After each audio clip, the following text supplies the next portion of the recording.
How to open this? I love that sound. Hey, what's up? It's Derek Halpern. I'm going with Fat Town. Should I go for the $30 one? I still don't care yet, though. So, like, how can you make me care? Yeah!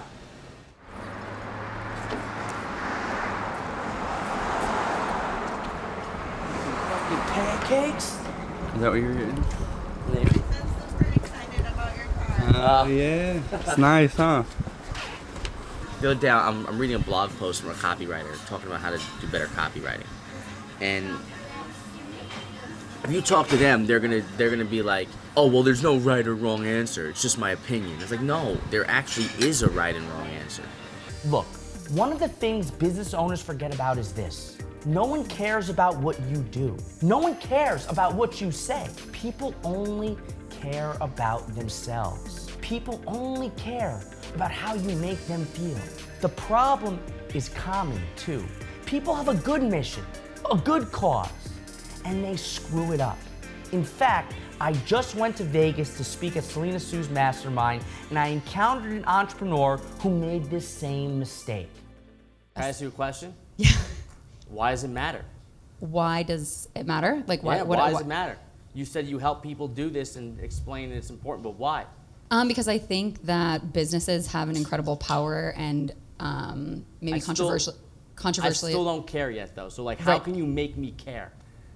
Give me an example. Tell me a story. What kind of impact does this actually have? A lot of people like to say things like, hey, I want to show people how to make this a more environmentally friendly place. But that's like, it's honestly, it's kind of like corporate jargon. It's like puff speak. Here's the deal. She has a good message. She stands for a good cause. And deep down, she probably does good work. The problem is, she described her product or service in a way that's kind of boring. She probably had this idea for what she did. She ran it by a friend. She ran it by a colleague. And they're like, you know what? Great job. I support you. The problem is, these people already like you. These people are not going to be impolite and say, let me be frank, you put me to sleep. They're not going to say that.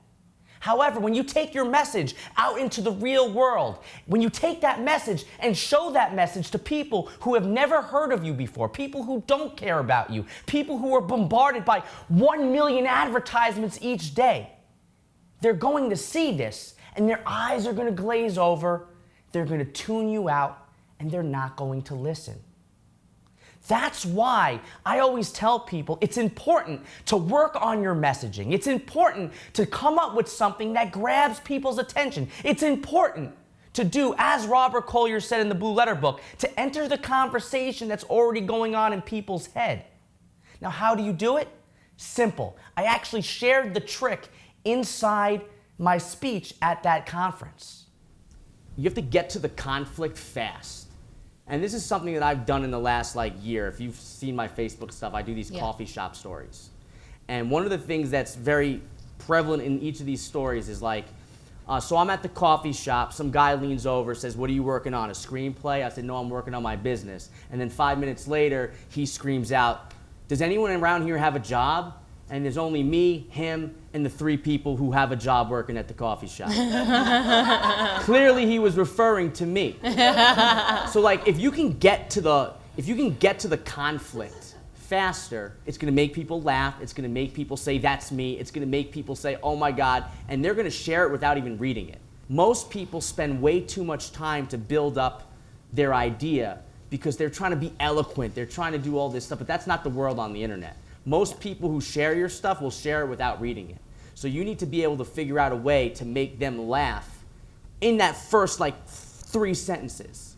If you can't get to the action or the conflict in the first 3 sentences, it's never going to get shared. And I always say, if people are learning how to do that, just watch a 24 episode.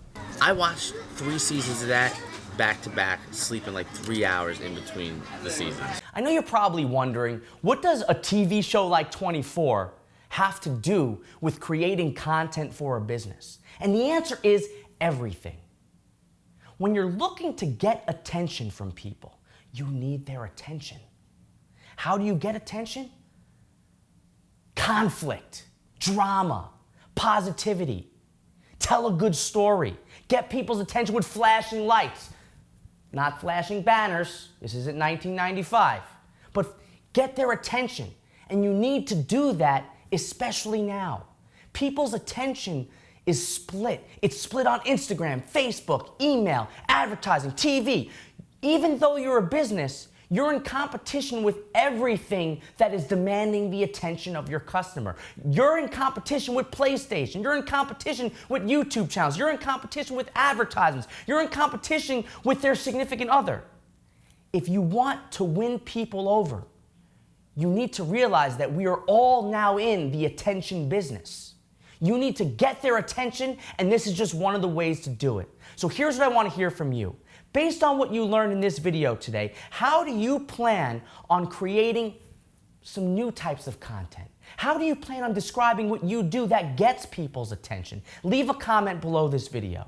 Also, if you like what we got going on here, it's a little bit of a new style for Social Triggers TV. Give me a thumbs up, subscribe to my channel, let me know what you think, and I'll see you in the next video. Can we interrupt you? Sure. My son wants to ask for permission. You want to ask them? To take a picture with your car. Oh, sure. I don't know who it belongs to. Yeah, sure. Yeah? Yeah. All right, thanks. Yeah, for sure. Do you want to sit in it? All right, here. Let's do it. Got to do a thumbs up. And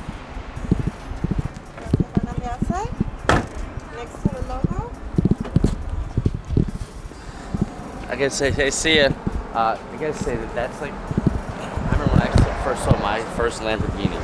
I was a kid, and someone let me take a picture with my fucking disposable Kodak.